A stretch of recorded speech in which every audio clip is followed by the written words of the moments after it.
So good morning good morning good morning everyone. दोस्तों, कैसे हैं आप सभी लोग?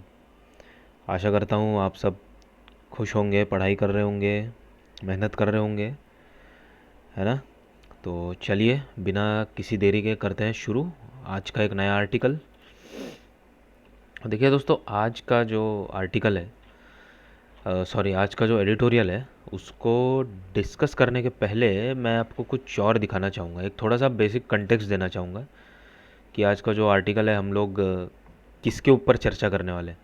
तो देखिए, ये है अल जज़ीरा का एक न्यूज़ आर्टिकल जिसमें क्या लिखा है, Russia and US conclude marathon Ukraine war talks in Saudi Arabia Riyadh.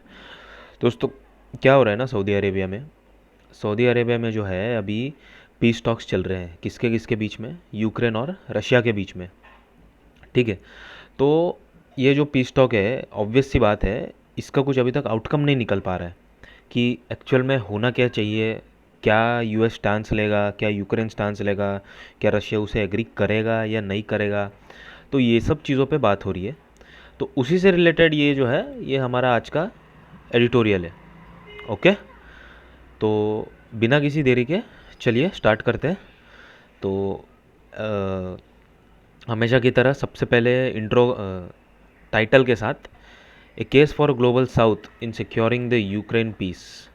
तो इससे हमें समझ में क्या आ रहा है कि ग्लोबल साउथ का यहाँ पर क्या रोल होगा यूक्रेन की पीस में योगदान करने के लिए, राइट। तो लेट्स डिस्कस। तो as war in Ukraine nears a fragile ceasefire brokered partly through maritime and energy truces in Riyadh, the critical question emerges, who will enforce peace. Correct है।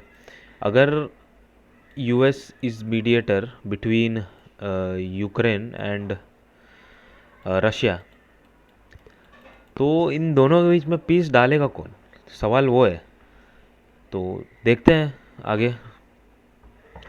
तो सबसे पहले तो बात ऐसी चल रही थी कि यूके के जो प्राइम मिनिस्टर है कीर स्टाइमर और फ्रांस के जो मैक्रोन है, उन्होंने क्या बोला कि यूरोप जो है, यूरोप डालेगा पीस यूके और रशिया के बीच में।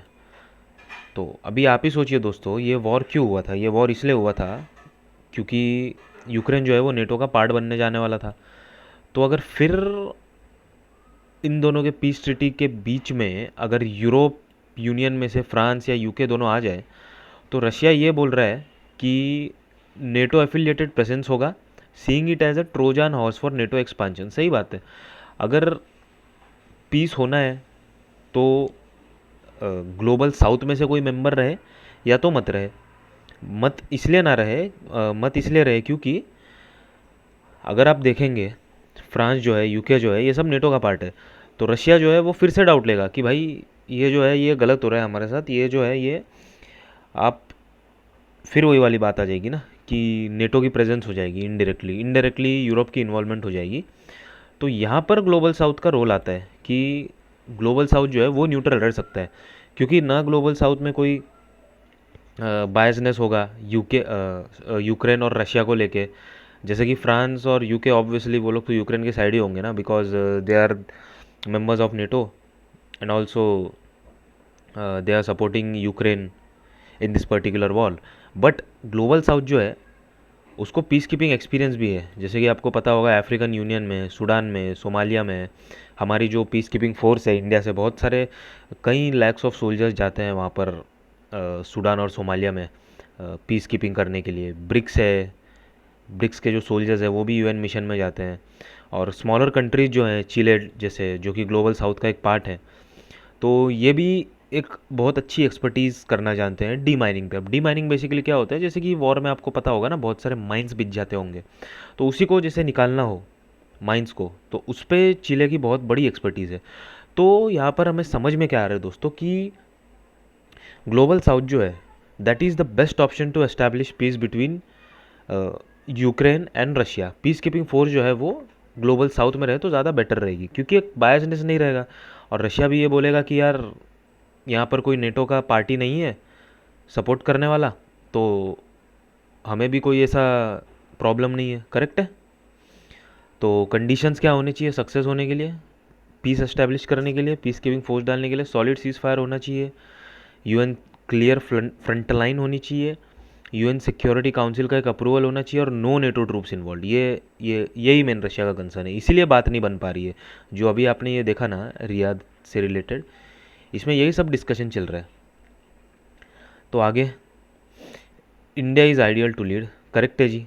इंडिया का जैसे कि आपको पता होगा कि हमारे को बहुत अच्छा पीस कीपिंग का एक्सपीरियंस है। ओवर करीब करीब 3 लाख जो सोल्जर्स हैं हमारे, वो 50+ मिशंस में गए हुए हैं। और वुमेन पुलिस यूनिट जो है हमारी, वो लाइबेरिया में है। अब लाइबेरिया कहाँ है, मैं आपको मैप में एक बार दिखा देता हूँ। देखिए ये हमारा इंडिया है ना। यहाँ से आप वेस्ट अफ्रीका में जब आएंगे तो ये रहा लाइबेरिया।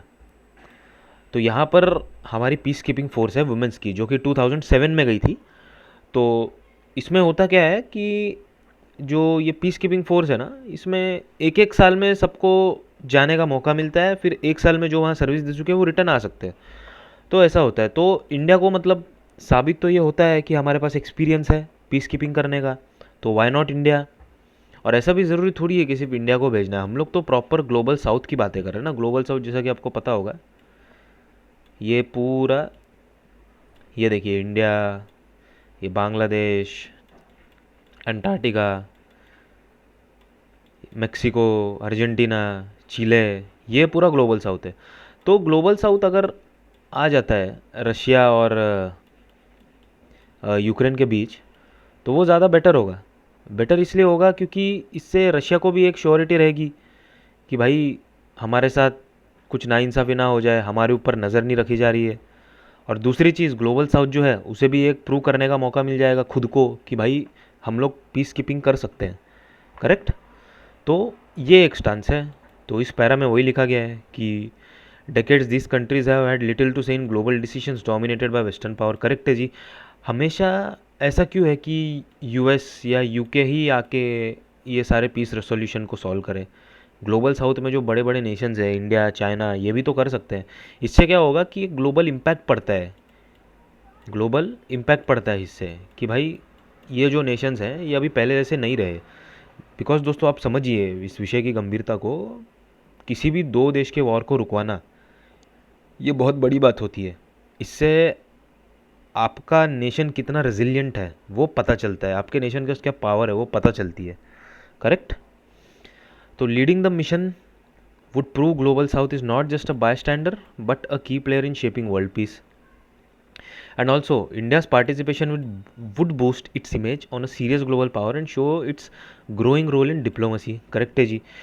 देखिए हमारा जो पॉलिटिकल टाइज है किसके साथ, यूक्रेन के साथ और रशिया के साथ, ये हमने काफ़ी अच्छे तरीके से बैलेंस किया है।